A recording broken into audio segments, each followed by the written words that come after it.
আসসালামু আলাইকুম। আমি কাজী হাসনাইন আহমেদ। আমি পেশায় একজন লাইফ কোচ।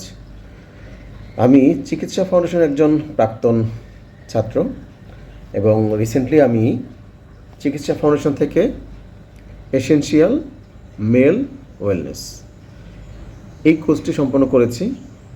আমাদের ক্লাস নিয়েছেন আমাদের প্রিয় ডক্টর পবিত্র কুমার স্যার। উনি খুব সুন্দরভাবে আমাদের ক্লাস নিয়েছেন। প্রত্যেকটা বিষয় একদম মনোযোগের সাথে আমরা শিখেছি, আমাদেরকে বিস্তারিত আলোচনা করেছেন। আজকে আমি কথা বলবো মেডিটেশন নিয়ে।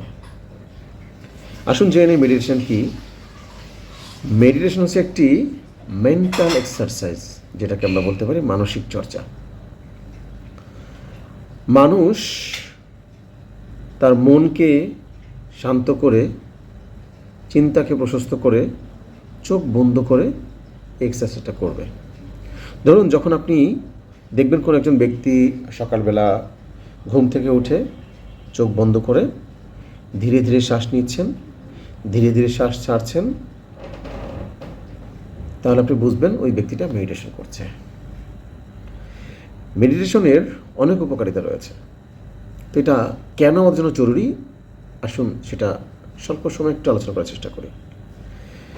মেডিটেশন মানসিক চাপ, দুশ্চিন্তা, বিষণ্ণতা, উদ্বেগ এগুলোকে কমাতে সাহায্য করে।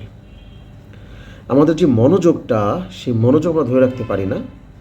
মেডিটেশন করলে আমরা মনোযোগকে ধরে রাখতে পারবো। মানসিক প্রশান্তির জন্য মেডিটেশন জরুরি। আমাদের রক্তচাপকে নিয়ন্ত্রণ করার জন্য মেডিটেশন জরুরি। এছাড়া অনেক কাজ আছে যেটা অল্প সময় বলা মুশকিল। আমি 2 মিনিটে এটুকুই বলার চেষ্টা করেছি।